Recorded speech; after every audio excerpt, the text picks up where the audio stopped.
కాండము 20వ అధ్యాయాన్ని ధ్యానం చేసుకుందాము. 20వ అధ్యాయం ధ్యానము కొరకు ప్రార్థన చేసుకుందాం. శుద్ధుడైన తండ్రి, నీ ఘనమైన నామమునకు వందనాలు.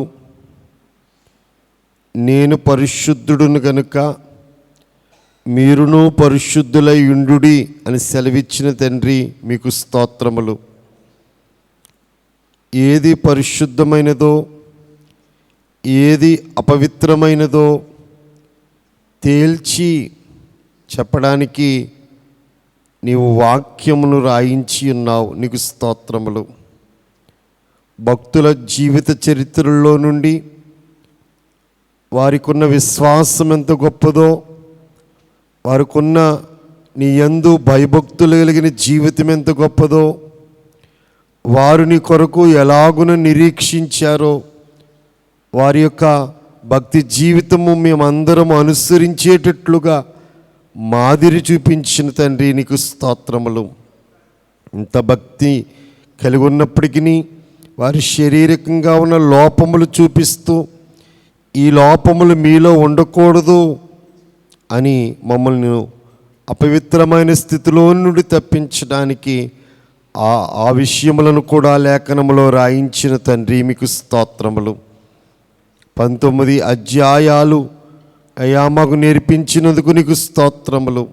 ఈరోజు ఆది కాండము 20వ అధ్యాయాన్ని మేము ధ్యానము చేసుకుంటూ ఉండగా, నీ ఆత్మ సహాయమును కోరుచుండగా, పరిశుద్ధాత్ముడా ఈ దీనుడు మొరపెట్టుచుండగా నీ ఆత్మను పంపించి నీ ఆత్మతో అభిషేకించి పరిపూర్ణముగా ఈ దీనుడును మరుగుపరిచి ఈ అధ్యాయంలోంచి నేను మా జీవితాలు సరిచేసుకునడానికి అవసరమైన పాఠాలు మీరే బోధించుమని నేర్పించుమని వాక్యమయున్న క్రీస్తు నామమున వినయముగా ప్రార్థన చేయుచున్నాను తండ్రి, ఆమేన్. ప్రభువైన యేసుక్రీస్తు ప్రభువారి కృప, పరిశుద్ధాత్మ దేవుడు మనందరికీ దానము చేయును గాక, ఆమేన్. కూర్చుందాము. ఆది కాండము 20వ అధ్యాయము ఎంతమంది చదివారు? ఎలా చదవడానికి అవకాశం లేకపోతే చదవకపోవచ్చు, కొందరు చదివారు. దేవుడికి మహిమ కలుగును గాక. 18 వచనాలు ఉన్నాయి. ఆది కాండము 20వ అధ్యాయంలో మనకి 18 వచనాలు ఉన్నాయి. మనము నేర్చుకోవటం కోసం 4 భాగాలుగా ఈ యొక్క అధ్యాయాన్ని చేసుకుని మరి ఈ అధ్యాయాన్ని మనం నేర్చుకుందాము. ఆది కాండము 20వ అధ్యాయము మొదటి 2 వచనాలని మనం చూద్దాం. ఈ 2 వచనాల్లో ఏముందంటే, రాసుకునే వాళ్ళ కోసం, షారాను చేర్చుకునిన అబీమెలెకు, షారాను చేర్చుకునిన అబీమెలెకు.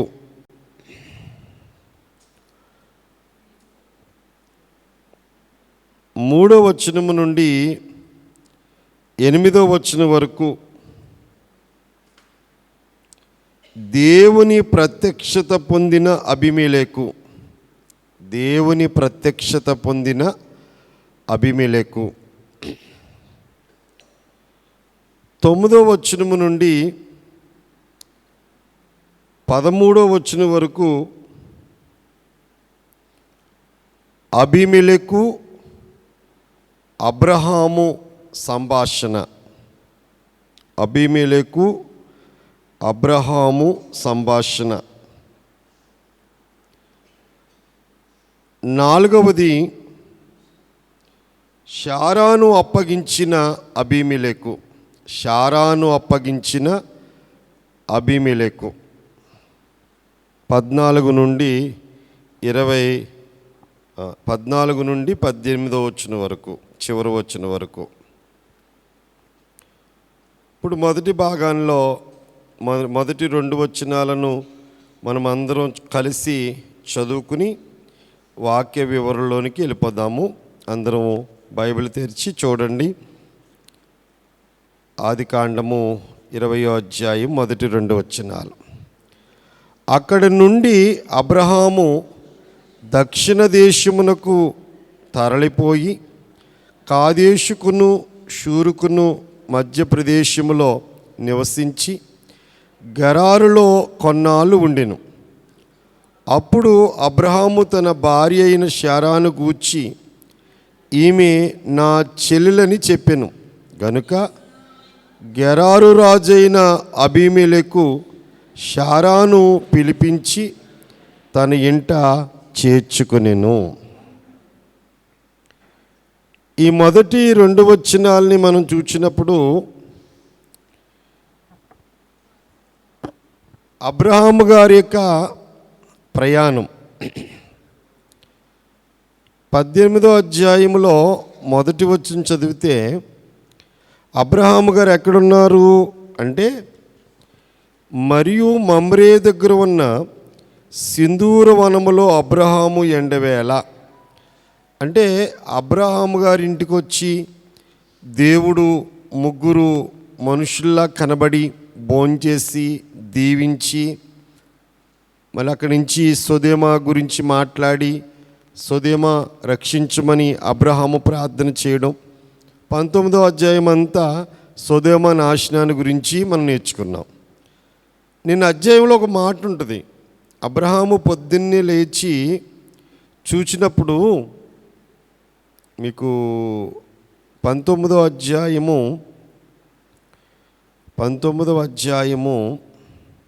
27వ వచనములో తెల్లవారినప్పుడు అబ్రహాము లేచి తాను యెహోవా సన్నిధి నిలిచిన చోటికి వచ్చి సొదొమ గొమొర్రాల తట్టు ఆ మైదానపు ప్రదేశము యావత్తు చూడగా అదిగో ఆ ప్రదేశపు పొగ ఆవము పొగవలే లేచిచుండెను.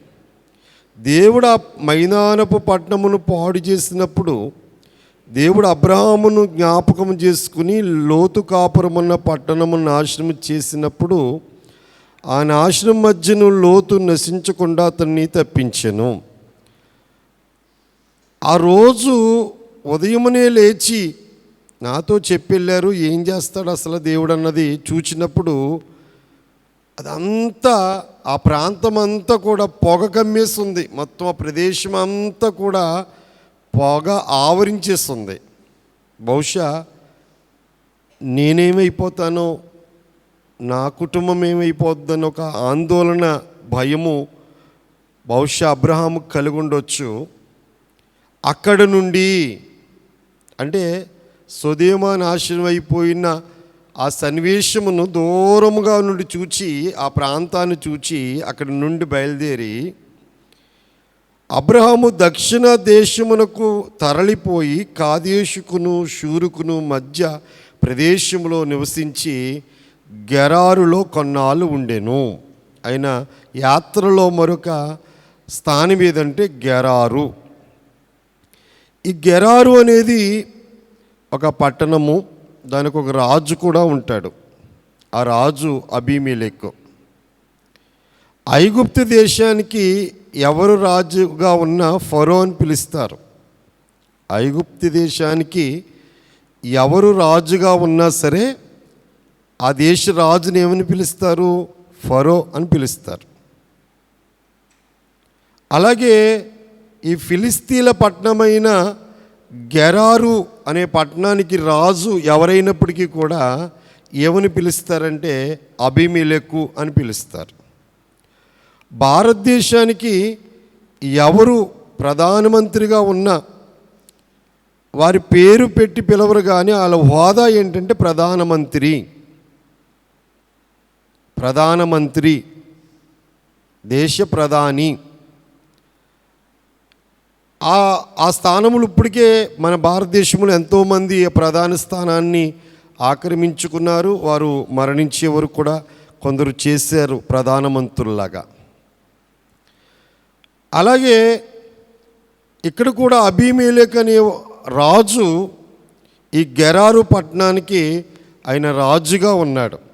ఈయన అక్కడికి వెళ్ళినప్పుడు అప్పుడు అబ్రహాము తన భార్య అయిన శారాను గూర్చి ఈమె నా చెల్లెలని చెప్పాను కనుక గెరారు రాజైన అబీమెలెకు శారాను పిలిపించి తన ఇంట చేర్చుకునేను.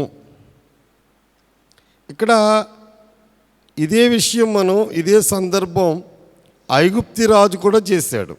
అది 12వ అధ్యాయంలో మనం చూచాం. అక్కడ కూడా అబ్రహాము భయపడి చెల్లెని చెప్పాడు, ఇక్కడ కూడా భయపడి చెల్లెని చెప్పాడు. ఇక్కడ ఎన్ని సంవత్సరాల వయసు? శారమ్మ గారి వయసు ఎంత అంటే 89. అబ్రహాము గారి వయసు ఎంత? 99. 89 సంవత్సరాల వయసులో వరుసగా ఆర్ఆర్కే మూర్తి గారు రేడియోలో సువార్త చెప్పారు. బైబిల్ అంతా చెప్పారు. ఆయన బైబిల్ అంతా వివరించారు. ఆది కాండము నుండి ప్రకటన గ్రంథం వరకు ప్రతి వచనం వెంబడి వచనం చెప్పారు ఆయన. ఆర్ఆర్కే మూర్తి గారి వ్యాఖ్యానం వింటే 89 సంవత్సరాల వయసులో కూడా రాజులను ఆకర్షించగలిగిన అందము శారమ్మలో ఉందంటే ఎంత ఆశ్చర్యకరమైనది విషయం అన్నాడు ఆయన. ఎంత ఆశ్చర్యం అంటారు? ఒక వయస్సు వరకు ఆకర్షించబడతారు మనుషుల చేత, ఒక వయస్సు మళ్ళిన తర్వాత మనుషుల చేత ఆకర్షించబడిన స్థితి ఉండదు. కానీ 89 సంవత్సరాల వయస్సులో ఎవరి చేత ఆకర్షించబడుతుంది? ఆ దేశపు రాజు చేత ఆకర్షించబడుతుంది. అబ్రహాము గారు కూడా భయం. ఎందుకంటే ఏ ప్రాంతానికి వెళ్ళినా ఆయన భయపడుతున్న విషయం దేని గురించి అన్నప్పుడు, మీరు కింద వచనాలు చదివినప్పుడు ఆ ఊర్లో అడుగుపెట్టిన తర్వాత ఆయనకు అర్థమైంది ఏంటంటే దైవ భయం లేదంట ఆ ఊళ్ళో. అంటే ఏ భయం లేదు? దేవుడంటే భయం అనేది లేదంట. దేవుడంటే భయం అనేది లేదు కనుక శారాను బట్టి నన్ను చంపుతారన్న ఒక భయము ఆయనలో ఉండిపోయింది కనుక ఆ భయాన్ని బట్టి ఆయన మాట్లాడాడు. ఎంత గొప్ప దైవజనులైనప్పటికీ కూడా భయం అనేది మానవ సహజము కనపడుతుంది. మీకు ఉదాహరణగా చెప్పాలంటే ఏలియా ప్రవక్త ఉన్నారు. యెహోవా దేవుడా, బయలుదేవుడా అని ఒక పందెం వేశాడు ఆయన. యెహోవాయే దేవుడు అని ఆకాశం నుండి అగ్గిని రప్పించి బలిపీఠం మీద ఉన్న చెప్పండి పశువును వధించి నీల కందకములోని నీళ్లు ఆరిపోయేటట్లు చేసి యెహోవాయే దేవుడని ప్రజలందరి చేత ఒప్పింపజేశాడు. అక్కడ బయలుదేవతా ప్రవక్తలు, అషేరీ దేవతా ప్రవక్తలు 450 + 4 850 మందిని నరికేసి కిద్రోను వాగులో మరి వాళ్ళందరినీ పోసాడు. అంత గొప్ప పని చేశాడు ఏలియా. మన్నాడు రాణిగారు కౌరు పంపించింది, దేశపు రాణిగారు యెజబెలు ఒక కౌరు పంపించింది. నా దేవత పూజారులందరినీ చంపించావు, రేపటికి ఈ టయానికల్లా వారిలో నువ్వు ఒకనిగా చేయకపోతే అని వార్త వచ్చింది. ఆకాశము నుండి అగ్గిరప్పించి యెహోవా దేవుడు దేవుడిని రుజువు చేసి బయలు అషేరీ దేవతా ప్రవక్తలను చంపిన ఏలియా గారు రాణి గారి యొక్క చిన్న కవురికి చాలా దూరంగా వెళ్ళిపోయి బదలి వృక్షం కింద కూర్చుని మరణాపేక్ష గలవాడై, రాణి చేతిలో చచ్చిపోవడం కంటే నీ చేతిలో చచ్చిపోవడం మంచిది, నా ప్రాణం తీసుకో అని ప్రార్థన చేశాడంట. ఎవరండి ఆయన? ఏమండి ఎంత మహిమ, దేవుడి మహిమను చూపించిన వాడు. కానీ ఒక రాణి గారి కవురి మాటకే ఆయన ఏమైపోయాడు? కృంగిపోయాడు. మరి మనం 14వ అధ్యాయంలో అబ్రహాము గారి గురించి ఏమి నేర్చుకున్నాం? 4 రాజులు, చెప్పండి 5 రాజులు. 4 రాజులు 5 రాజులు చేయిస్తే 5 రాజులు జయించిన 4 రాజుల మీదకే తన ఇంట్లో పుట్టిన 318 మంది పనివారిని తీసుకెళ్ళి జయించి ఆస్తంతా పట్టుకొచ్చి వాళ్ళకి అప్పగించిన జయవీరుడు. ఇంటే 318 మంది ఉన్నారు యుద్ధం చేయగలిగిన వారు.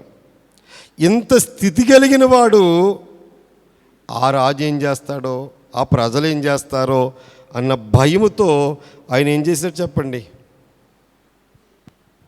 అబద్ధమాడాడు. ఇశ్రాయేలు జీవితంలో కూడా విజయమే పొందుకుంటూ వెళ్ళిపోయారు ఇశ్రాయేలు. విజయం పొందుకుంటూ వెళ్ళిపోయిన ఇశ్రాయేలు ఎరుకోను కూడా కూల్చేశారు. ఎరుకో దాటాకనండి చిన్న ఊరు ఉంటుంది, అది హాయి అనే పట్టణం, చిన్న ఊరు.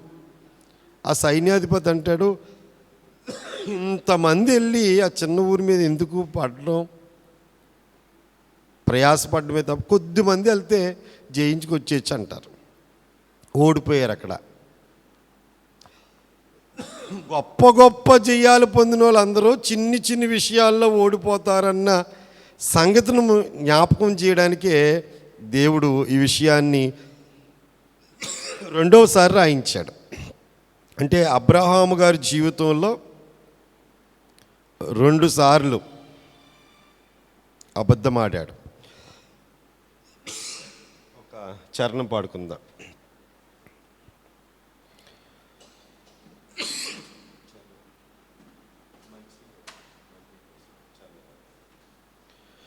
జయము కీర్తనలు జయ శబ్దముతో రయముగా పాడండి, జయము జయమాయండి, జయమే క్రీస్తుని చరిత్రయంతట, జయమే మరణమున కూడా, జయమే నిత్యమును సాధిలా.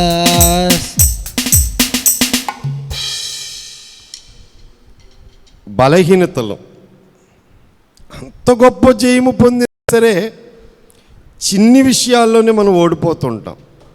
ఈ మాట పౌలు గారు మనకి హెచ్చరికగా రాశారు. హెబ్రీయులకు రాసిన పత్రిక 12వ అధ్యాయము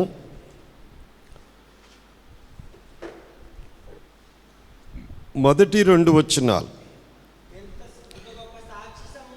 ఇంత గొప్ప సాక్షి సమూహము మేఘము వలె మనలను ఆవరించి ఉన్నందున మనము కూడా ప్రతి భారమును సులువుగా చిక్కులో పెట్టు పాపమును విడిచిపెట్టి, దాన్ని కొనసాగించేవాడని యేసు వైపు చూడాలి. ఇది మన క్రైస్తవ పరుగు పందెం. యేసయ్య నమ్ముకున్న మనం అందరం కూడా భూలోకం నుండి పరలోకానికి పరిగెడుతున్నాం. చాలామంది ఈ పరుగు చివరి వరకు పరిగెట్టలేరు. అందుకే ఇక్కడ ఏమైనా వాక్యం ఉందంటే, సులువుగా చిక్కులు పెట్టు పాపమును విడిచిపెట్టి. సులువుగా సైతానిగాడికి మన బలహీనతలన్నీ తెలుసండి. మనం ఏ విషయంలో పడిపోతామో వాడి దగ్గర అన్నది వాడికి బాగా తెలుసు. ఏ విషయంలో మనం బలహీనమైపోతామో తెలిసి ఆ విషయంలోనే మనల్ని శోధిస్తూ ఉంటాడు.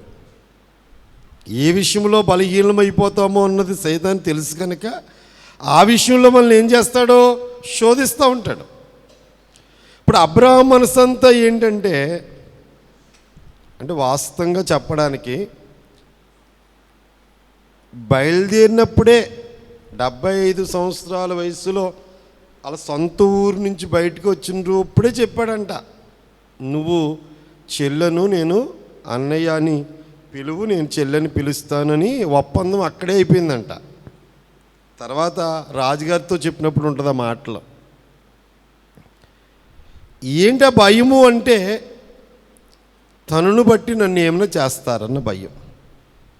ఇప్పుడు అదే జరిగింది అక్కడ. వెంటనే అబీమేలు ఇంటికి ఆమె చేర్చబడింది.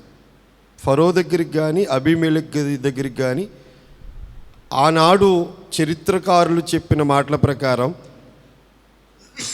రాజు ఇంటికి ఒక స్త్రీ చేర్చబడిందంటే జీవితాంతం ఆమె అక్కడ ఉండిపోవలసిందే, మరలా ఆమె బయటికి రాదు.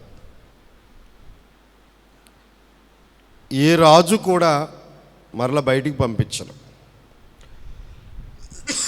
తన భారీగా చేసుకుని తన ఉపపత్నిగా ఉంచుకుని, అంటే 700 మంది 300 మంది సొలొమోనుకు ఉన్నారంటే నిత్యము వారితో ఉన్నారని అర్థం కాదు. ఆ రోజుల్లోది వారు ఘనతగా భావించేవారు. కనుక అబ్రహాము భార్యను చెల్లి అని చెప్పడం ద్వారా అబ్రహాము భార్య అయిన శారా అబీమెలెకు ఇంటికి చేర్చబడింది అనే విషయం మనం ఇక్కడ వింటున్నాం. అంచేత మీకు చెప్పి ఈ 2 వచనాల్లో ఉన్న మనం నేర్చుకునే పాఠం ఏంటంటే, ఎంత గొప్ప జయాలు పొందినప్పటికీ కూడా చిన్ని విషయాల్లో మనం ఓడిపోతాము, జాగ్రత్త అని వాక్యం మనకి నేర్పిస్తుంది. ముందుకెళ్ళిపోదాము 2వ భాగంలోకి. 3వ వచనం నుండి 8వ వచనం వరకు చదువుకుందాం.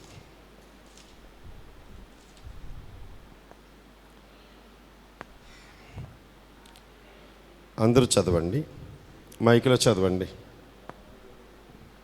అయినను రాత్రివేళ దేవుడు స్వప్నమందు అబీమెలెకునొద్దకు వచ్చి, నీవు నీ ఇంట చేర్చుకొనిన స్త్రీ ఒక పురుషునికి భార్య గనుక ఆమె నిమిత్తము నీవు చచ్చినవాడవు సుమా అని చెప్పాను. అయితే అబీమెలెకు ఆమెతో పోలేదు గనుక అతడు, ప్రభువా, ఇటు నీతిగల జనమును హతము చేయుదువా? ఈమె నా చెల్లెలని అతడు నాతో చెప్పలేదా? మరియు ఆమె కూడా, అతడు నా అన్న అనెను. నేను చేతులతో ఏ దోషము చేయక యథార్థ హృదయముతో ఈ పని చేసినను. అందుకు దేవుడు, అవును, యథార్థ హృదయముతో దీన్ని చేసివని నేను ఎరుగుదును. మరియు నీవు నాకు విరోధముగా పాపం చేయకుండా నేను నిన్ను అడ్డగించితిని. అందుకే నేను నిన్ను కాబట్టి ఆ మనుషుని భార్య తిరిగి అతనికి అప్పగించుము. అతడు ప్రవక్త, అతడు నీ కొరకు ప్రార్థన చేయును, నీవు బ్రతుకుదువు. నీవు ఆమెను అతనికి అప్పగించని ఎడల నీవును నీ వారందరూ నిశ్చయముగా చచ్చెదరని తెలుసుకోనమని స్వప్నమందు అతనితో చెప్పాను. తెల్లవారినప్పుడు అబీమెలెకు లేచి తన సేవకులందరినీ పిలిపించి ఈ సంగతులని వారికి వినిపించినప్పుడు ఆ మనుషులు మిగులు భయపడిరి. అబీమెలెకు 2వ భాగంలో మనం నేర్చుకునే అంశము దేవుని ప్రత్యక్షత పొందిన అబీమెలెకు. డైరెక్ట్గా దేవుడు వెళ్ళిపోయాడండి వాళ్ళ ఇంటికి. శారమ్మను తీసుకెళ్తే రాత్రి కల్లోకి వెళ్ళిపోయాడు. అందరి విషయంలో ఇలాంటి బాధ్యత తీసుకుంటాడంటారా దేవుడు? బాగా ఆలోచించండి. 18వ అధ్యాయంలో భోంచేసి వెళ్ళిపోతూ మళ్ళీ ఏడాదికి వచ్చేస్తాను మీ ఇంటికి. శారమ్మ చేతిలో మగపిల్లడు ఉంటాడు, ఇస్సాకు ఉంటాడు అని చెప్పి వెళ్ళాడు. ఆ వాగ్దానం ఇచ్చినవాడు నమ్మదగిన దేవుడు, ఖచ్చితంగా నెరవేరుస్తాడు. దేవుడి చిత్తం నెరవేరకుండా మనుషులమైన మనమే చాలాసార్లు అడ్డుపడుతూ ఉంటాం. దేవుని లెక్క ప్రకారంగా సంవత్సరానికి ఇస్సాకు జన్మిస్తాడు. ఇది వాస్తవంగా నెరవేరే కార్యం. ఈ కార్యం జరగకుండగా ఆ సొదొమ వైపు చూచి భయపడి ఇక్కడి నుంచి మకాం మార్చేసి గెరారికి వెళ్ళి దైవ భయం లేదని చెప్పి చెల్లెలని చెప్పి, ఇదంతా మానవుని యొక్క పొరపాటు. దేవుని యొక్క చిత్తం మన జీవితంలో నెరవేరకపోవడానికి చాలాసార్లు మనమే అడ్డుగా ఉంటాం. మన విధానమే అడ్డుగా ఉంటుంది, మన ఆలోచన విధానమే అడ్డుగా ఉంటుంది. అక్కడ ఎవరో కాదు అడ్డు, అబ్రహామే అడ్డుగా కనబడుతున్నాడు. ఇప్పుడు చెల్లి అంట వల్ల వాళ్ళ ఇంటికి వెళ్ళబడింది, లేకపోతే భార్య అయితే తీసుకెళ్ళరు. ఆ రాత్రి దేవుడు స్వప్నమందు ప్రత్యక్షమయ్యాడట. 3వ వచనంలో మనం చూసాం, రాత్రి వేళ దేవుడు స్వప్నమందు అబీమెలెకు వచ్చి. ఇప్పుడు ఆయన భక్తులకే కనబడతాడా, ఇంకా మిగతా వాళ్ళకి కనబడ్డా దేవుడు? అబ్రహాం భక్తుడు, వాళ్ళ పిల్లలు భక్తులు, వాళ్ళు కనపడవచ్చు. కానీ అన్యులకు కూడా కనపడతాడా దేవుడు? యెరూషలేము దేవాలయం కట్టించమని కొరేషు రాజుని ప్రేరేపించాడంట. పారసీక రాజు అయిన కొరేషుని ప్రేరేపించి నా మందిరం కట్టించని చెప్తే, ఆ మహాదేవుడు, ఆకాశమందున్న మహాదేవుడు నాకు కనపడ్డాడు, మీరు యెరూషలేము వెళ్ళిపోండి, మీ మందిరం కట్టుకోండి, ఎంత సొమ్ము అవుతే అంత రాజుగారి యొక్క ఆస్థానంలోంచి పట్టుకెళ్ళండి అని తాకీదులు రాసిచ్చి పంపించాడు. దేవుడు కనపడతాడు, అబీమెలెకు దగ్గరికి వచ్చి మాట్లాడుతున్నాడు. ఏమని మాట్లాడుతున్నాడంటే, ఆయన దర్శనంగా స్వప్నం. ఇదేంటి చెప్పండి? కళ, రాత్రి నిద్రలో వచ్చేది మనం కళ అంటాం, అది స్వప్నం. బైబిల్ గ్రంథంలో కొందరికి దేవుడు స్వప్నమందు ప్రత్యక్షమైనట్లు ఉన్నాయి. చాలా స్వప్నాలు ఉన్నాయి కానీ అన్నీ చెప్పుకోలేం. కానీ యేసుక్రీస్తు ప్రభువారు మరియమ్మ గారి ద్వారా ఈ లోకానికి పుడతాడన్న విషయం దేవదూత చెప్పిన తర్వాత, ఆమె గర్భవతి అయిన తర్వాత అప్పటికే ప్రధానమైంది యోసేపుతో. యోసేపు అనుకుంటున్నాడట, నా భార్య ప్రధానమైంది, ఇప్పుడు గర్భవతి అయిందట. ఆ గర్భవతి అయిన దాన్ని నేను పెళ్లి చేసుకుంటే నన్ను ఏమంటుంది ఈ లోకం? కానీ ఆవిడ అవమానపరచకుండా వదిలేద్దామని పొడుకుని ఆలోచించుకుంటున్నాడు. అప్పుడు రాత్రికాలమందు స్వప్నమందు దేవదూత ఏం చెప్పారు? దావీదు కుమారుడవైన యేసేపు, భయపడకు, మరీను చేర్చుకున్నట్టుకు భయపడకు. ఆవిడ గర్భవతి ఎలాగయిందో ఆయనలోని అనుమానాలన్నీ తీసేయడానికి దేవదూత గారు మాట్లాడారు. పరిశుద్ధాత్మ వలన గర్భవతి అయింది, ఆమె కుమారుని కంటదే, యేసుని పేరు పెట్టు, తన ప్రజలను వారి పాపం నుండి ఆయన రక్షిస్తాడు. యెషయా ప్రవక్త చెప్పినట్లుగా అవన్నీ ఉంటే అక్కడ ఇమ్మానుయేలు అని పేరు పెట్టబడుతుంది. అది నీ భార్య విషయంలో నెరవేరుతుంది. అయితే నీకేం చెప్తానంటే, ఆమె దగ్గరికి వెళ్ళిపో. ప్రధానం అయిపోయిందంటే ఆ రోజుల్లో వివాహం అయిపోయినట్టే. ప్రధానం అనేది, నిశ్చితార్థం అనేది అయిపోయినట్టే, వివాహంతో సమానమే. కనుక నువ్వు వెళ్ళి నీ భార్య దగ్గరికి వెళ్ళు, ఈ కార్యం జరిగేదాకా ఆమెను ఎరగకుండా ఉండు. ఆమెకి భద్రత దేవుడు ఏర్పాటు చేశాడు. ఎవరి ద్వారా? యోసేపు గారి ద్వారా. అలాగే కోర్టులో పిలాతు తీర్పు తీరుస్తుంటే, పిలాతు భార్యకి కల్లో కనపడ్డాడట, స్వప్నంలో కనపడ్డాడట. ఆ నీతిమంతుని జోలికి మిక్కిలి బాధపడ్డాను, ఆ కల్లో నేను, ఆ నీతిమంతు జోలికి వెళ్ళకో అని జడ్జి గారి భార్య జడ్జి గారికి లెటర్ రాసి పంపించింది. దేవుడు స్వప్నంలో కనబడి మాట్లాడతాడు. రాజులను గద్దించినట్లుగా, గొప్పవారిని గద్దించినట్లుగా కూడా మనము లేఖనాల్లో చూస్తాం. ఏం మాట్లాడుతున్నాడో చూద్దాం. నీవు నీ ఇంట చేర్చుకున్న స్త్రీ ఒక పురుషునికి భార్య గనుక ఆమె నిమిత్తము నువ్వు చచ్చినవాడవు సుమి. నువ్వు చచ్చినోడితో సమానం. ఆమె ఒక పురుషునికి భార్య.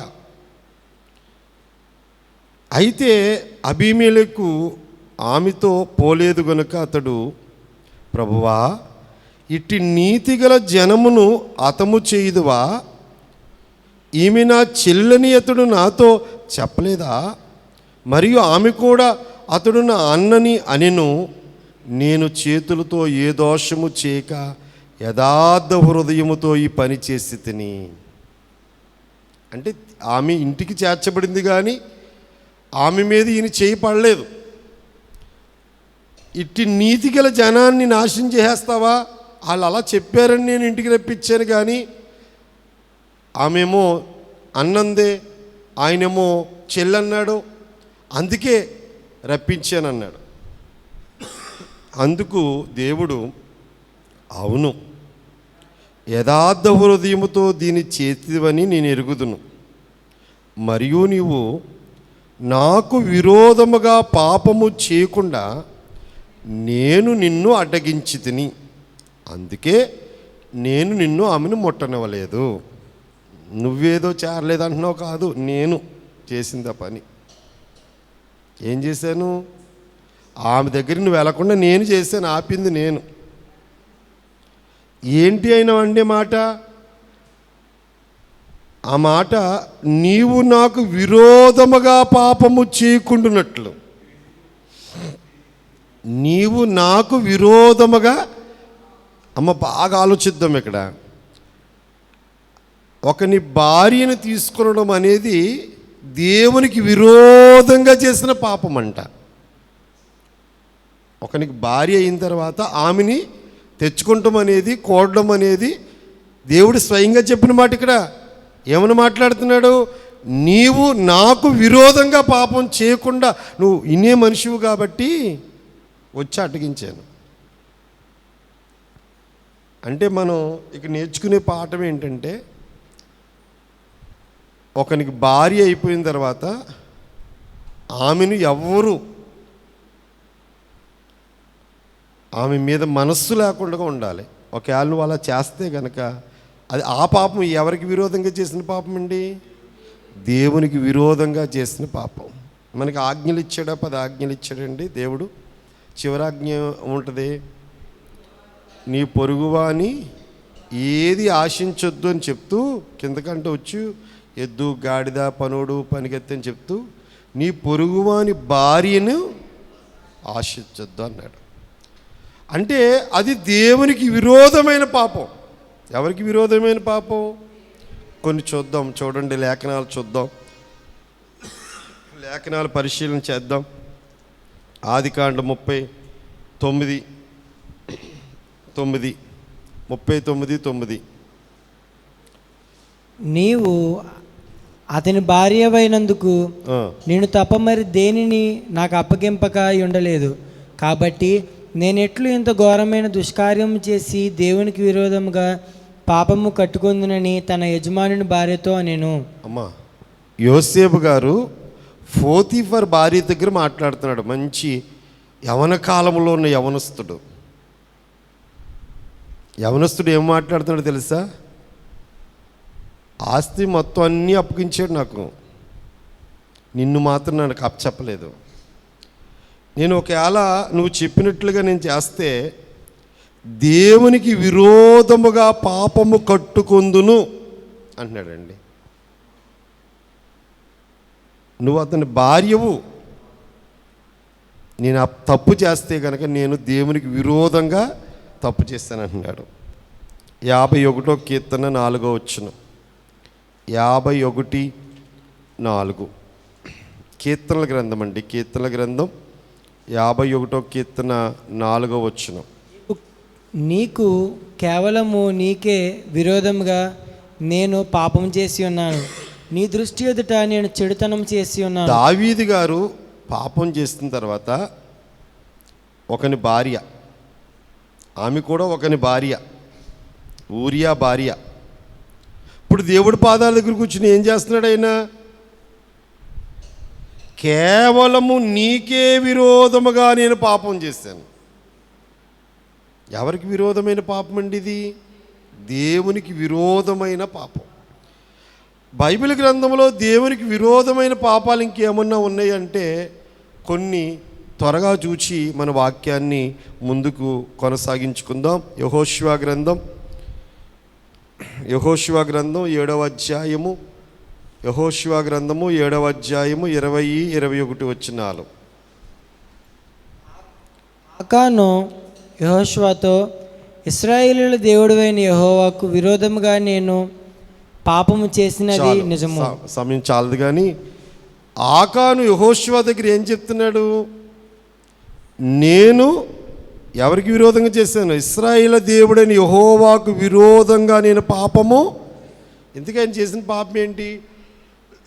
ఆ ఎరుకోని కాల్చేయమన్నప్పుడు అసలు ఏమీ తీసుకురావద్దు అక్కడ అన్నప్పుడు ఈయన ఏం చేశాడట? దోపుడు సొమ్ములో ఒక మంచి షీనారు పై వస్త్రము, 200 తులముల వెండి, 50 తులములు ఎత్తుగల ఒక బంగారు కమ్మిని నేను చూచి దాన్ని ఆశించి తీసుకుంటుని. ఈ కంటికి కనబడేటప్పటికి ఏం పుట్టింది? ఆశ పుట్టింది. దాన్ని తీసుకున్నాడు. అందుచేత ఏమైపోయింది చెప్పండి? ఆ పాపము ఎవరికి విరోధంగా? దేవునికి విరోధముగా చేసిన పాపము.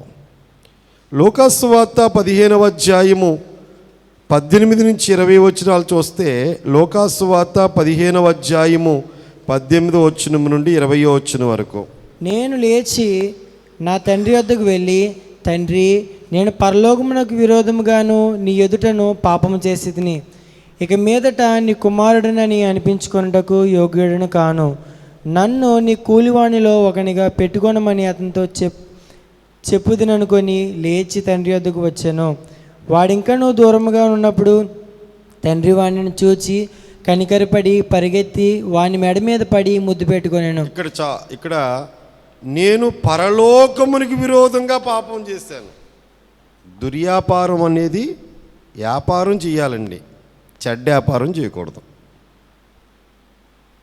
వ్యాపారం అనేటప్పటికీ న్యాయమైన వ్యాపారం, పోషణ కోసం న్యాయంగా చేసే వ్యాపారం. దుర్వ్యాపారం అంటే మోసము. అది దుర్వ్యాపారం చేశాడు ఆయన. ఆ ఫ్రెండ్స్ అందరూ ప్రేరేపించారు. డబ్బంతా తండ్రి దగ్గర దెబ్బలాడి ఆస్తంతా అమ్మేసి తండ్రికి విరోధంగా, కన్న తండ్రికి విరోధంగా, పరలోకపు తండ్రికి విరోధంగా పాపం చేశాడు. అది దేవునికి విరోధమైన పాపము, దుర్వ్యాపారం అనేది. అపోస్తుల కార్యముల గ్రంథము 26వ అధ్యాయము 9వ వచనంలో పౌలు భక్తుడు చెప్తున్న మాట మనకి, నజరేయుడు అయిన యేసునామమునకు విరోధముగా అనేక కార్యములు చేయవలెనని నేను అనుకొంటిని. పౌలు గారు ఏమనుకున్నారంటండి? నజరేయుడని యేసు నామానికి వ్యతిరేకంగా నేను అనేక కార్యాలు చేద్దామని బయలుదేరాను నేను. కానీ బయలుదేరినప్పుడు దేవుడు పట్టేసుకున్నాడు ఆయన్ని. ఎవరికి విరోధంగా? దేవుడికే విరోధంగా చేద్దామనుకున్నాడు. ఇంకా దేవుడికి విరోధమైన పాపం మరొకటి చూచి ముందుకెళ్ళిపోదాం. సమూయేలు మొదటి గ్రంథము 12వ అధ్యాయము 23వ వచనము. 12:23. నా మట్టుకు నేను మీ నిమిత్తము ప్రార్థన చేయుట మానుట వలన యెహోవాకు విరోధముగా పాపము చేసిన వాడు నగుదును. అది నాకు దూరమగును. సమూయేలు గారు, మీకోసం నేను ప్రార్థన చేయకపోవడం దేవుడికి విరోధమైన పాపం. మనం అందరి కోసం ప్రార్థన చేయాలి. వాళ్ళు నా మాట వింటలేదు, వాళ్ళు నాకు వ్యతిరేకంగా ఉన్నారు, వాళ్ళ చేతతో వాళ్ళ కోసం చేయడం మానేసానండి అనకూడదు. అక్కడక్కడ వాళ్ళ కోసం మానేసేవాడు ప్రార్థన చేయడం అంటున్నారు చాలామంది. అలాంటివి చేస్తే మనం ఎవరికి విరోధంగా చేసినట్టు పాపం. సమూయేలు గారు అంటున్నారు, దేవునికి విరోధముగా నేను పాపం చేసిన వాడు అగుదును. అందుకే ఆయన ప్రార్థన చేయడం మానలేదు సమూయేలు. మాట విన్నా వినకపోయినా, మారినా మారకపోయినా, వారి జీవితాల్లో కార్యాలు జరిగినా జరగకపోయినా, మన వంతులో దేవుని ఆత్మ మనల్ని ఎంతవరకు ప్రేరేపిస్తారో, ఎంతవరకు ప్రార్థన చేయమంటారో అంతవరకు మనం ఏం చేస్తూ ఉండాలి? అందరి కోసం ప్రార్థన చేస్తూ ఉండాలి. ఇప్పుడు అబీమెలెకు రాజుతో దేవుడు చెప్తున్న మాట ఏంటంటే, నీవు నాకు విరోధంగా పాపం చేయకుండా నేను వచ్చి అడ్డుపడ్డాను. ఇప్పుడు ఏం చేయమంటున్నాడు ఇప్పుడు దేవుడు? కాబట్టి ఆ మనుషుని భార్యను తిరిగి అతనికి అప్పగించు. ఫస్ట్ నువ్వు ఏం చేయాలంటే అర్జెంటుగా తీసుకెళ్ళి అతని భార్యను అతనికి అప్పచెప్పి, అతడు ప్రవక్త. ఎవరి గురించి చెప్తున్నాడండి? అబ్రహాము గారి గురించి చెప్తున్నాడు. అతడు ప్రవక్త. ఎవరనుకుంటున్నావు? ప్రవక్త. అతడు ఏమండి, అతడు నీ కొరకు ప్రార్థన చెయ్యును, నువ్వు బ్రతుకుదువు. సో ఆయన ప్రవక్త. నీ కోసం అతడు ప్రార్థన చేస్తాడు. నువ్వు వెళ్ళి ప్రార్థన చేయించుకో, అప్పుడు నువ్వు బతుకుతావు. ఒకవేళ నా మాట వినలేదనుకో, మొత్తం వీళ్ళందరినీ చంపేస్తానని చెప్తున్నాడు దేవుడు. నిశ్చయంగా చచ్చెదరని తెలుసుకో. ఆయన ఎన్నిటప్పటికీ పరిస్థితి ఎలా ఉంటుందంటారు? దేవుడు అబ్రహాము గారి గురించి సాక్ష్యం చెప్తున్నాడండి. అతడు ప్రవక్త అని. ప్రవక్త అని ఎవరంటావంటే, జరగబోయే విషయాలను ముందు దర్శనం పొంది ఆ దర్శనాన్ని ప్రజలకు తెలియజేయడాన్ని ప్రవక్త అంటాం. ఆనోకుని బైబిల్ గ్రంథంలో మొట్టమొదటి ప్రవక్త అంటారు. ఎవరో 7వ వాడైన ఆనోకు రెండవ రాకడ సమయం ఎలా ఉంటుందో చెప్పాడట ఆ రోజుల్లో ప్రవచనం. అది యోధా పత్రికలో రాయబడింది. ఇప్పుడు అబ్రహాము ప్రవక్త అంటే ప్రార్థనాపరుడు. ఎవరు చెప్పండి? ప్రార్థనాపరుడు. బోధకుడి కంటే ప్రార్థనాపరుడు గొప్పోడు. ఎవరు గొప్పోళ్ళు చెప్పండి? ప్రార్థనాపరులు గొప్పోళ్ళు. అబ్రహాము గారు ప్రార్థన చేస్తాడు, దేవుడు కార్యాలు చేస్తాడు. అంచేత ఈరోజు వాక్యం వినిచున్న మనమందరము కూడా ప్రార్థనాపరుల్లాగా తయారవ్వాలి, ప్రార్థించేవారిగా ఉండాలి. ఎక్కువ సమయం ప్రార్థనకు మనం కేటాయించాలి. దేవుడి దగ్గర ఎక్కువ గడపకుండా ఎక్కువ ఫలదాయం దీవెనలు సంపాదించుకోవాలంటే మన దగ్గరికి ఎలాగొస్తాయి? ఎన్ని గంటలు కష్టపడితే అంత జీతం వస్తుంది. దేవుడి దగ్గర నుంచి ఆశీర్వాదాలు మనం రావాలంటే మన కోసం, మన కుటుంబాల కోసం, మన బిడ్డల కోసం, మన సంఘాల కోసం, విరోధుల కోసం, స్నేహితుల కోసం, అందరి కోసం కూడా మనం ఏం చేయాలంటే ప్రార్థన చేసేవారిగా మనం ఉండాలి. అందుకే ఇక్కడ మీకు నేర్పించే ప్రార్థన ఏంటంటే, రెండవది ప్రార్థన గొప్పది. ఏది గొప్ప చెప్పండి? సంఘ సేవలో అన్నిటికంటే గొప్పది ఏంటి చెప్పండి? దేవుడు మహాకృపను బట్టి మన సంఘాల్లో అనేక మంది ప్రార్థన చేసేవారు ఉన్నారు. అందుని బట్టి సేవ ముందుకి సాగుచూ ఉన్నది. బైబిల్ గ్రంథంలో లూకాసు వార్తలో ఒక ప్రవక్తి ఉంది. ఆవిడ పేరు అన్న. యేసు ప్రభు వారికి 8వ రోజు పేరు పెట్టడానికి తీసుకెళ్ళినప్పుడు ఆ ముందక్కడ ఆమె గురించి పరిశుద్ధాత్మ దేవుడు లూకాసు వార్తలు ఏమి రాశారు? 7 సంవత్సరాలు పెనిమిటితో సంసారం చేసి 84 సంవత్సరాలు దేవాలయంలో ఉందంట. ఏం చేస్తుంది దేవాలయంలో? రెయ్యింబవళ్ళు ఉపవాస ప్రార్థన. ఏ ప్రార్థన చెప్పండి? పరిచర్య చేసేవారి కంటే ప్రార్థన చేసేవాళ్ళు గొప్పవాళ్ళు. ప్రార్థన చేసేవాళ్ళే ప్రవచిస్తారు. ఆ ప్రార్థనే ప్రవచనంగా ఉంటుంది. ప్రార్థనాపరులు. అందుకే అతడు ప్రవక్త. నీ కోసం ప్రార్థన చేస్తాడు, అప్పుడు నువ్వు బతుకుతావు అని చెప్పేటప్పటికంటే పరిస్థితి ఎలా ఉందంటే, తెల్లారేటప్పటికీ అబీమెలెకు లేచి తన సేవకులందరినీ పిలిపించి ఈ సంగతులన్నీ వారికి వినిపించినప్పుడు ఆ మనుషులు మిగుల భయపడిరి. లేచి గడగడలు ఆడిపోతున్నాడు రాజుగారు. సేవకులందరినీ కౌరు పంపించేశాడు. రాత్రి వచ్చిన స్వప్నాన్ని చెప్పేటప్పటికీ వారికి భయం కలిగింది. అందుకే ఆ ఊళ్ళో దైవ భయం లేదు. ఏ ఊళ్ళో? గెరారులో దేవుని భయం లేదు. కానీ అబ్రహాము గారు వెళ్ళేటప్పటికి ఆ గెరారులో ఏ భయం వచ్చేసింది? ఇప్పుడు దేవుడి భయం వచ్చేసింది. ఇప్పుడు సంఘానికి ఏ భయం ఉండాలి? పాస్టర్ గారి భయం కాదు. పాస్టర్ గారి భయం ఎంతసేపు ఉంటుంది? నటించడానికే. పాస్టర్ గారు కనబడిన సేపు నటించే భయం. అది ఎవరి భయం? మన బైబిల్ గ్రంథంలో చూస్తే అపోస్తుల కార్యములు 5వ అధ్యాయము అపోస్తుల కార్యముల గ్రంథము 5వ అధ్యాయము 11వ వచనం.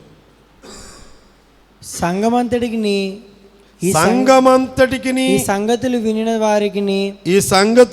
వారికి మిగుల భయము కలిగెను. మిగుల భయము కలిగెను. ప్రజల మధ్య ఎందుకు భయం వచ్చిందట వీళ్ళకి?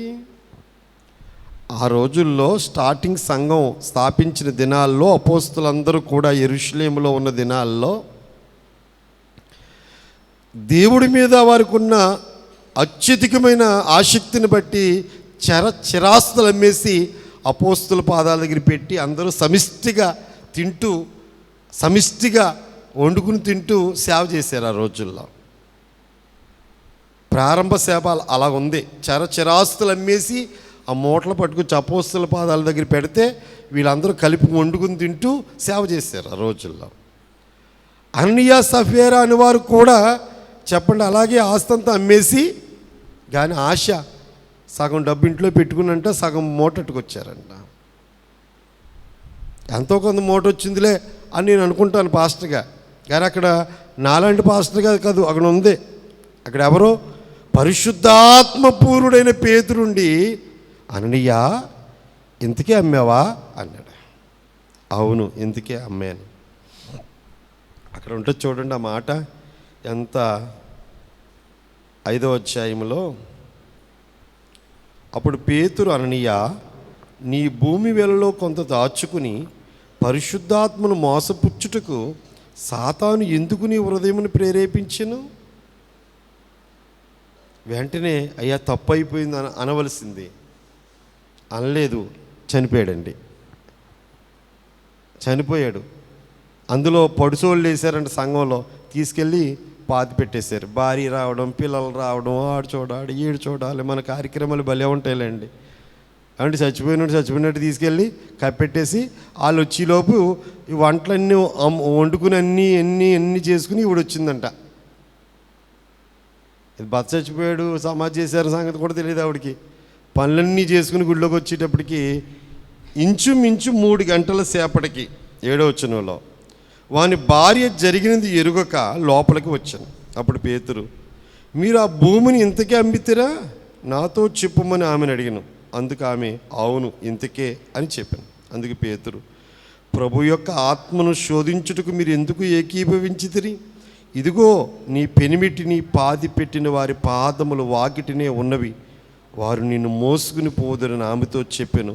వెంటనే ఆమె అతని పాదముల యొద్ద పడి ప్రాణం విడిచెను. ఆ పడిచి వారు లోపలికి వచ్చి ఆమె చనిపోయిందని చూచి ఆమెను మోసుకుని పోయి ఆమె పెనిమిటి యొద్ద పాతి పెట్టిరి. సంఘమంతటికి సంగతులు వినిన వారందరికీ మిగుల భయమున్న దగ్గరే సంఘం వృద్ధి అవుతుంది. ఏ సంఘం వృద్ధి అవుతుంది చెప్పండి ఆత్మీయంగా? ఎవరికైతే దైవ భయం. ఇప్పుడు ఇంతకీ ఆస్తి డబ్బులు ఇవ్వలేదని చంపేశాడు దేవుడల్ని. డబ్బులు కావాలంటే దేవుడికి అబద్ధం ఆడారు. అక్కడ దేవుడు మోసం చేస్తున్నారు. ఆస్తి మొత్తం అమ్మేసి ఇచ్చేస్తామని చెప్పి సగం దాస్తున్నారు. అసలు చెప్పాలంటే వాళ్ళది ఆస్తి ఇమ్మని ఎవరన్నారు? ఇమ్మని ఎవరు అనలేదు, వాళ్ళు అనుకున్నారు ఇచ్చేద్దాం అనుకున్నారు. మళ్ళీ మనసు మారిపోయింది, దేవునికి వ్యతిరేకంగా చేశారు. దైవ భయం నిజంగా అదే సంఘంలో మనం కూడా కూర్చున్నాం అనుకోండి, వెళ్ళిపోతాం. 2000 సంవత్సరాల క్రితానికి యెరూషలేము వెళ్ళిపోయి ఆ సంఘంలో ఉంటాం. ఈ 2 సన్నివేశాలు ఒకరి తర్వాత ఒకరు చచ్చిపోయి తీసుకెళ్ళిపోయి పాతి పెడతా ఉంటే మన పరిస్థితి అక్కడ ఎలా ఉంటుందంటారు? ఆలోచించండి అమ్మా, అర్థమవుతుంది అసలు. అందుకు మిక్కిలి భయము కలిగింది. ఇప్పుడు అబీమెలెకు రాజుకు భయం, పనివారందరికీ భయం, ఆ దేశమంతటికి భయం. ఎవరి గురించి? ఇప్పుడు ఎలా చూస్తారు అబ్రహాముని ఎలా చూస్తారండి? అమ్మో ఆయన జోలికి ఎవరు వెళ్ళకంటారా బాబు, ఆయన భక్తుడు, ఆయన ఏమని అంటే దేవుడు వచ్చేసాడు రాత్రి కాలంలోకి. అసలు ఆ ఊళ్ళో అబ్రహాము గారి స్థితిని దేవుడు ఎలా హెచ్చించాడు చూసారా? ప్రజలకి దైవ భయం కలిగేలా చేశాడు దేవుడు. ప్రజలందరికీ దేవుడు అంటే భయం కలిగేలాగా. భయము లేని చోట భక్తుడు ప్రవేశిస్తే దేవుడు భయం పుట్టాలంట. దేవుడు అంటే భయం పుట్టాలంట ఆ ప్రాంతానికి. వీళ్ళు దేవుడి బిడ్డలో, వీళ్ళని ఏమైనా అంటే దేవుడు ఊరుకోడన్న భయం. మన బట్టి అనేకులకి దేవుడి భయం పుట్టాలి. ఆ దైవ భయం ఉన్న చోట ఏం చేయరు? పాపము చేయడానికి అవకాశము ఉండదు. అబీమెలెకు దేవుని ప్రత్యక్షత గురించి మనము చదువుకుని నేర్చుకున్నాము. ఇక 10వ వచనము నుండి 14 వరకు అబీమెలెకు, 13వ వచనం వరకు అబీమెలెకు అబ్రహాముకు సంభాషణ, వాళ్ళిద్దరి మధ్యలో జరిగిన సంభాషణ మనం చదువుకుందాము. 9వ వచనం నుండి. అబీమెలెకునకు అబ్రహాము పిలిపించి, నీవు మాకు చేసిన పని ఏమిటి? నీవు నా మీదికి, నా రాజ్యం మీదికి మహాపాతకము తెప్పించినట్లు నేను నీ ఎడల చేసిన పాపమేమిటి? చేయరాని కార్యమేమి? మరియు అబీమెలెకు నీవేమి చూచి ఈ కార్యం చేసేదని అబ్రహామును అడుగగా, అబ్రహాము ఈ స్థలమందు దేవుని భయం ఏమాత్రమునూ లేదు గనుక నా భార్య నిమిత్తము నన్ను చంపుదురనుకొని చేసి తిని, అంతేకాక ఆమె నా చెల్లెలను, మాట నిజమే, ఆమె నా తండ్రి కుమార్తె కానీ నా తల్లి కుమార్తె కాదు, ఆమె నాకు భార్య అయినది. దేవుడు నన్ను నా తండ్రి ఇల్లు విడిచి దేశాంతరము పోవునట్లు చేసినప్పుడు నేను ఆమెను చూచి, మనము పోవు ప్రతి స్థలమందు ఇతడు నా సహోదరుడని నన్ను గూర్చి చెప్పుము. నీవు నాకు చేయవలసిన ఉపకారం ఏమి మిదే అని చెప్పిన నేను. అబీమెలెకు రాజుగారు పొద్దున్నే అబ్రహాంకు కౌరు పంపేశారు. అసలు నువ్వు ఎందుకు ఇలాగా అబద్ధం ఆడావు? నా రాజ్యం ఏమైపోద్ది? దేవుడు కీడు చేస్తే నా రాజ్యం ఏమైపోద్ది? నా ప్రజలు ఏమైపోతారు? నా మీదికి, నా రాజ్యం మీదికి మహాపాతకం తెచ్చినట్లు నేను నీ ఎడల చేసిన పాపం ఏంటి? నేనేం చేశాను నీకు అన్యాయం?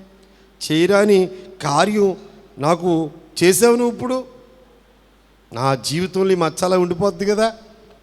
అసలు ఎందుకు దేన్ని చూచి అబద్ధం ఆడావు నువ్వు అంటే అబ్రహాం జవాబు ఉంటుంది, దైవ భయం లేదు ఈ స్థలంలో. ఏం లేదు? దేవుడు అంటే భయం అనేది లేదు గనుక నేను అలాగున అబద్ధము ఆడాను. రెండవది, వాస్తవానికి ఆమె నా చెల్లె. నా తండ్రికి ఆ రోజుల్లో మరి ఎంతోమంది భార్యలు ఉండేవారు, ఎంతోమంది బిడ్డలు ఉండేవారు. ఆ రోజుల్లో మరి చెల్లి వరుసలో ఉన్న వారిని కూడా వారు వివాహాలు చేసుకున్నారు. ఇప్పుడున్నంత ఖచ్చితంగా మరి తర్వాత జనాభా పెరిగాంచి ఈ ఇంటి పేర్లోళ్ళకి వివాహం కుదురుతుంది, వీళ్ళు అన్నదమ్ములు అవుతారు, వీళ్ళు వరుస కుదరదని చట్టాలు వచ్చాక ఏమండి ఇప్పుడు ఇన్ని ఆచారాలు వచ్చినాయి. మరి వీళ్ళు నచ్చినప్పుడు ఆ రోజుల్లో కాదు ఈ రోజుల్లో కూడా ఇంకొకరి చేత వీళ్ళ చేత కాళ్ళు కడిగించేసి అంటే పెళ్లి చేసిన సందర్భాలు కూడా కనపడుతూ ఉంటాయి. నేను అబద్ధం ఆడలేదు, వాస్తవానికి ఆమె నాకు చెల్లె అని కూడా చెప్తున్నాడు. ఎందుకు అబద్ధం ఆడవలసిన పరిస్థితి వచ్చింది అబ్రహాము గారికి అంటే దైవ భయము లేదు ఆ స్థలంలో. ఏం లేదు చెప్పండి? ఏ స్థలంలోనైనా దైవ భయం ఉన్నా లేకపోయినా అబ్రహాము గారు ఆడింది మాత్రం అబద్ధమే.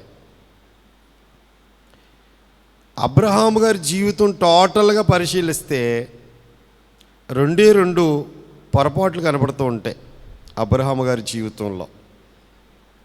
ఏంటేవి అంటే, ఒకటి అబద్ధం ఆడడం, రెండు శారమ్మ మాట విని ఆగర్ దగ్గరికి వెళ్ళడం. ఈ రెండు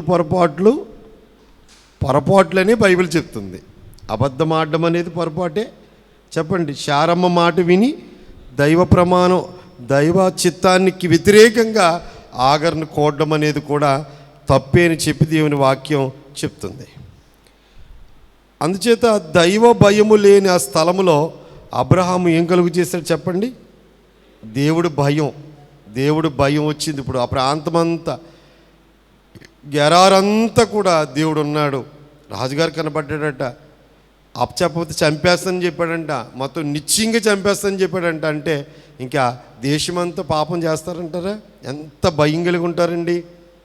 చాలా భయాన్ని దేవుడు కలుగు చేస్తాడు. ఇక చివరిగా లాస్ట్గా మనం నేర్చుకునే చివరి భాగాన్ని మనం ధ్యానం చేసుకుందాం. చూడండి, చివరి భాగం 14వ వచనం నుండి అబీమెలెకు 14వ వచనం నుండి చివరి వరకు. అబీమెలెకు గొర్రెలను గొడ్లను దాసదాసి జనులను రప్పించి అబ్రహాముకి ఇచ్చి అతని భార్య అయిన శారాను అతనికి తిరిగి అప్పగించెను. అప్పుడు అబీమెలెకు, ఇదిగో నా దేశము నీ ఎదుట ఉన్నది, నీకు ఇష్టమైన స్థలమందు కాపురం ఉండుమనెను. మరియు అతడు శారాతో, ఇదిగో నీ అన్నకు నేను 1000 రూపాయలు ఇచ్చి ఉన్నాను.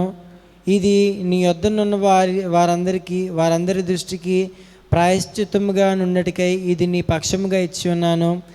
ఈ విషయం అంతటిలో నీకు న్యాయము తీరిపోయినదనెను. అబ్రహాము దేవుని ప్రార్థింపగా దేవుడు అబీమెలెకును అతని భార్యను అతని దాసీలను బాగు చేసెను. వారు పిల్లలు కనిరి. ఎలయనగా అబ్రహాము భార్య అయిన శారాను బట్టి దేవుడు అబీమెలెకు ఇంటిలో ప్రతి గర్భమును మూసి ఉండెను. దేవుడు ఎంత గొప్పోడో. మొదటి ప్రారంభంలో అబీమెలెకుకు ఇంటికి వెళ్ళిన శారాను చేర్చుకున్న అబీమెలెకు, శారాను అప్పగించిన అబీమెలెకు. ఫస్ట్లో శారా అబీమెలెకు ఇంటికి వెళ్ళింది, రాజుగారే మరలా తీసుకొచ్చి అప్పగించేశారు. ఇది అసలు ప్రపంచంలో జరిగే చరిత్ర అంటారు. ఇది ఎక్కడైనా జరుగుతుందా? అంత శక్తి కలిగిన దేవుడు మనం ఆరాధిస్తున్న దేవుడు. అంటే టోటల్గా మనం అందరం నేర్చుకునే మాట ఏంటంటే, శారమ్మ ఒంటి మీద చెయ్యి వేయనివ్వలేదండి దేవుడు.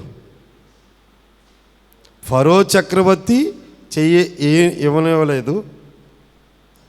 అబీమెలెకు రాజు కూడా చెయ్యి అలాగే వేయనివ్వలేదు. అంటే దేవుడు తన భక్తుల ఎడల ఆయన ఎంత శ్రద్ధ కలిగి ఉంటాడో, ఎంత మరి కార్యం చేస్తాడన్నది ఇక్కడ మనం చూస్తున్నాం. ఎందుకంటే ఆ శారమ్మ గర్భాన్ని ఒక ఆయన పుట్టాలి, ఇస్సాకు పుట్టాలి. అది మళ్ళీ సంవత్సరం వచ్చేటప్పటికి జరగాల కార్యం. ఈ కార్యం జరగకుండా ఎన్ని అడ్లు, దైవ సంకల్పం జరగకుండా ఎన్ని అడ్డులు, ఆటంకాలు. దేనికి ఆటంకాలు వస్తాయండి? మంచి పనికా చెడ్డ పనికా? దేవుని చిత్తము జరగకుండా చేయడానికి సైతాన్ ఎప్పుడు పొంచుకుని కూర్చుంటుంది. అబీమెలెకు రాజు వల్లకు ఇస్సాకు పుట్టకూడదు. ఎవరి వల్ల పుట్టాలి? అబ్రాహాము వల్లే పుట్టాలి. శారమ్మ గర్భానే పుట్టాలి. ఆ ఇస్సాకులోంచే యాషావు యాకోబులు రావాలి. ఆ యాకోబులోంచే లోకరక్షకుడు రావాలి. ఇది దైవ ప్రణాళిక. దైవ ప్రణాళికని ఎవ్వరూ ఆపు చేయలేరు. ఆయన ప్రణాళిక, ఆయన వేసుకున్న ప్రణాళిక ప్రకారంగానే జరుగుతుంది. మధ్యలో అబీమెలెకు గెరారు ప్రాంతానికి అబ్రహాము గారు వెళ్ళడం వల్ల ఈ లోపాలన్నీ, ఈ కథ అంతా మనము చూస్తూ ఉన్నాం. మన పొరపాట్ల వల్లే దైవ ప్రణాళిక ఆలస్యమైపోతూ ఉంటుంది. ఇక్కడ ఇప్పుడు ఏమన్నాడంటే అబీమెలెకు రాజు, ఈ దేశము నీ ఎదుట ఉన్నది. నా దేశం అంటాడు చూడండి. నా దేశము నీ ఎదుట ఉన్నది. ఆయన రాజు కదా. నా దేశము నీ ఎదుట ఉన్నది, నీకిష్టమైన స్థలమందు కాపురముండు. మరియు అతడు శారాతో, ఈ దేశం మొత్తం నీకు ఇచ్చేస్తాను, ఎక్కడ ఉండాలనుకుంటావో అక్కడ ఉండవయ్యా బాబు అంటున్నాడు. ఇప్పుడు ఆ ముందు వచ్చినలో గొర్రెలు గొడ్లు దాస జనులు రప్పించి అబ్రహాముకి ఇచ్చాడు. ఎందుకు ఇచ్చాడంటారు? ఇది అక్కడ చెప్తాడు, ప్రాయశ్చిత్తం. నేను చేసిన పొరపాటు దేవుడు నన్ను క్షమించాలంటే ఇప్పుడు ఏం చేయాలి? నేను ప్రాయశ్చిత్తం చేసుకోవాలి. ప్రాయశ్చిత్తం కోసం ఆయన దేవుడు కల్లో కనబడ్డాక కూడా ఆలన్నమాట వాడుతున్నాడు చూడండి. అబీమెలెకు, మీ అన్నకే 1000 రూపాయలు ఇచ్చాను. ఏంటి మీ అన్నకి ఏమిచ్చాను నేను? ఇదిగో నీ అన్నకు నేను 1000 రూపాయలు ఇచ్చి ఉన్నాను. ఇది నీ యొద్దన్న వారందరి దృష్టికి ప్రాయశ్చిత్తార్థముగా ఉండుటకై ఇది నీ పక్షముగా ఇచ్చి ఉన్నాను. నేను చేసిన పొరపాటు దీనికి ప్రాయశ్చిత్తం జరగాలి కనుక గొర్రెలు ఇచ్చాను, గొడ్లు ఇచ్చాను, అన్నీ ఇచ్చాను, నీ నిమిత్తం 1000 రూపాయలు ఇచ్చాను. ఈ విషయంలో నా పాపం పరిహారం అయిపోవాలి, ఈ విషయంలో నీకు న్యాయము తీరిపోయినది. అంటే తప్పు చేసావు నువ్వని దేవుడు చెప్పాడు కనుక ఆ తప్పును పరిహారం చేసుకోవడానికి, తద్వారా వచ్చే శిక్షను తొలగించుకోవడానికి. అంటే అబ్రహాము గారు ప్రార్థన చేయకపోతే ఆ యొక్క ప్రాంతమంతా ఏ గర్భం లేదంటే ముయ్యబడిందంట. శారాను బట్టి దేవుడు పెళ్ళిళ్ళు అవుతున్నాయంటే కానీ పిల్లలు పడతలేదంట ఎవరికి. అందరి గర్భాలు మూసాడంట దేవుడు. అబ్రహాము దేవుని ప్రార్థింపగా దేవుడు అబీమెలెకును అతని భార్యను అతని దాసీలను బాగు చేసిన వారు పిల్లల కనిరి. ఏలైనగా అబ్రహాము భార్యను శారాను బట్టి దేవుడు అబీమెలెకు ఇంటిలో ప్రతి గర్భమును మూసి ఉండెను. ఎవరి గురించి? శారమ్మను తీసుకెళ్ళడాన్ని బట్టి వాళ్ళు మొత్తం గర్భాలను మూస్తాడండి దేవుడు. అంటే అందరికీ ఒకటే ప్రాబ్లం, అందరికీ ఒకటే సమస్య, పిల్లలు పుట్టడం లేదు. ఆ సమస్య ఎవరి వల్ల వచ్చింది? శారమ్మను చేర్చుకుంటాన్ని బట్టి వచ్చింది. ఐగుప్తు దేశానికి వెళ్ళింది ఫరో రాజుగారి ఇంట్లో. అక్కడ ఏం చేశాడు దేవుడు? మహావేదన కలుగు చేశాడని ఉంది అక్కడ. ఒకసారి చదువుదామా? ఆదికాండము 12వ అధ్యాయము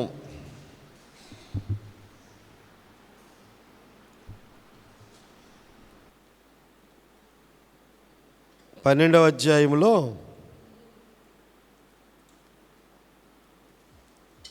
17వ వచనం. అయితే యెహోవా అబ్రహాము భార్య అయిన శారాను బట్టి ఫరోను అతని ఇంటి వారిని మహావేదన చేత బాధించెను. ఎవరి చేత మహావేదన? ఎవరి గురించి వచ్చింది? శారమ్మ ఇంటికి వెళ్ళడం వల్ల ఈజిప్ట్ సామ్రాజ్యానికి అధినేత అయిన ఫరో కుటుంబాన్ని గజగజలాడిచ్చాడు దేవుడు. మహావేదన కలుగు చేశాడు. ఒకటే గుర్తుంచుకోండి, దేవుని భక్తుల విషయంలో ఎవరైనా తప్పిదాలు చేస్తే ఖచ్చితంగా ఆ కుటుంబ విషయంలో ఏం కలుగు చేస్తాడు దేవుడు? ఆ కీడు ఎవరు తప్పిస్తారు? దేవుడు చేశాడండి, మళ్ళీ ఆయనే తీయాలి.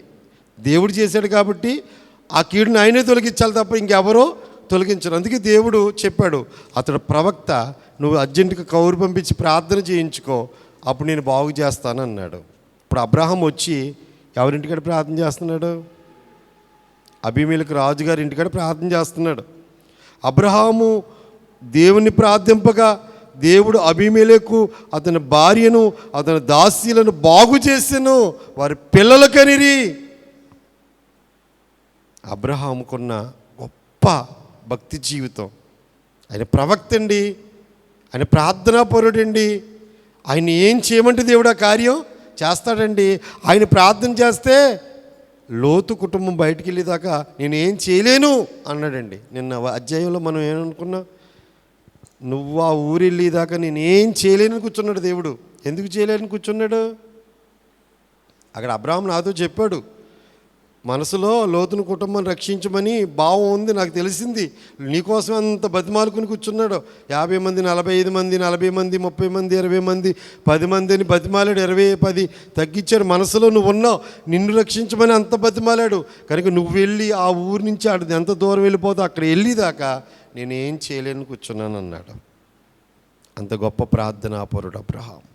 కనుక ఈరోజు వాక్యంలో ముగింపు మాటల్లో మనం నేర్చుకునే మాటలు ఏంటంటే, ఏ రాజుగారైతే శారమ్మను తీసుకెళ్లారో అదే రాజుగారు మరలా పట్టుకొచ్చి అప్పగించేదాకా దేవుడు తన కార్యాన్ని జరిగించాడు. కనుక ఇందులోంచి మనం నేర్చుకునే పాఠం ఏంటి? ఏం నేర్చుకుంటాం మనం? ఏం నేర్చుకున్నారు మీరు? ఏం భయం కలిగి ఉండాలి? ఇప్పుడు దైవ భయం ఉండాలి మనకి. దేవుడు చూస్తున్నాడు.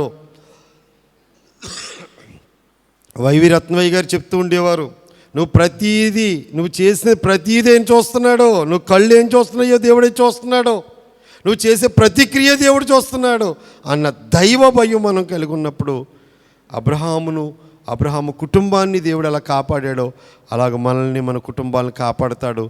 దైవ భయము కలిగి జీవించే కృప దేవుడు మనందరికీ దయచేయును గాక.